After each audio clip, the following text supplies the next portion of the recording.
Okay, so for this video final assignment, I'll start with question 1.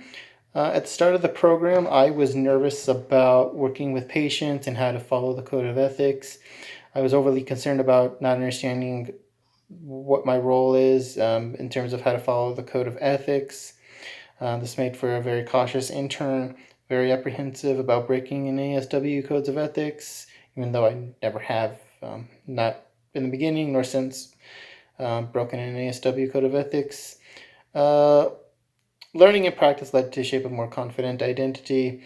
Through study, I learned what my role is in terms of following the code of NASW code of ethics. Working with patients more gave me confidence and helped shape my professional identity. Now, as I progress through the program, working more and more with patients, I'm developing a more professional and goal-oriented form of practice and identity. Question 2, I found that a CBT, goal and organized approach to practice, is working for me.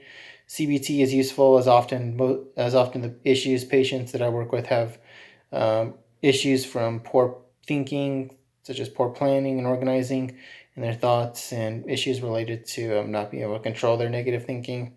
So that's unique to my area. Found goals are effective for myself and the patient as I identify what we need to work on to make sessions effective so that there's real improvement, not just feeling better, but they're actually getting better. They know how to control their thoughts, for example, not just feeling better. Being organized is extremely helpful. Coming into sessions with an outline of what to talk about and which treatment tools to use has led to producing real change with patients, having them complete therapy in just the regular 12 therapy sessions. Being organized has led to avoiding awkward moments of silence and not knowing where therapy is going. So now, in the beginning, there was moments of silence and I wasn't sure exactly what to do, but now I'm able to integrate the things that I'm learning in my classes into the actual session, so things flow smoothly. I can identify which theory and exercise tools to use now. Question 3, my interest in working with patients who have PTSD has grown to not just to include those who have experienced childhood trauma.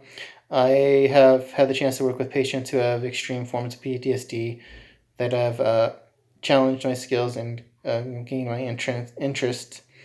I'm interested in working with patients who have different causes of PTSD, maybe whether it be from war, for example. I'm fascinated by some who are hurt to the point where recovery seems impossible. This seems like a challenging population, but it's interesting to me.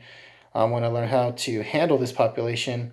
I plan to expand my knowledge in this area by working with PTSD patients after graduation. I'm also interested in working with college students who have mental health disorders, such as, whether it be PTSD and childhood trauma, but I like the college age population in the area. So living in a college town after graduation is something I might be able to pull off, and so I can work with these populations that I'm interested in. They are good to work with because they are my peers academically and which makes relationship building easy. So going into question 4,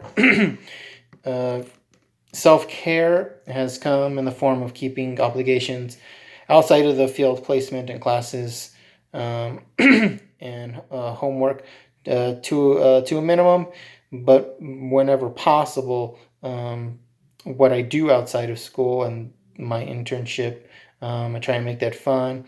I do not take on more tasks than can be handled around my homework, for example, and obligations to the internship. That sounds like common sense, but a lot of people aren't able to do that or don't know how to do that. So that is something I'm proud of to accomplish.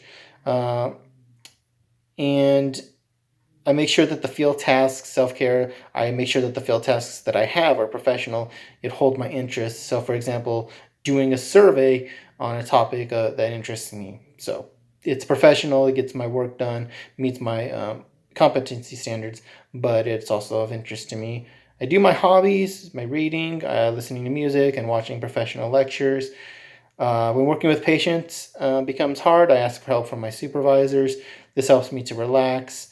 Uh, uh, it's just knowing what to do and how to handle the situation helps me to relax. That's my biggest stressor, is just not knowing what to do. Then I also do exercising to relax.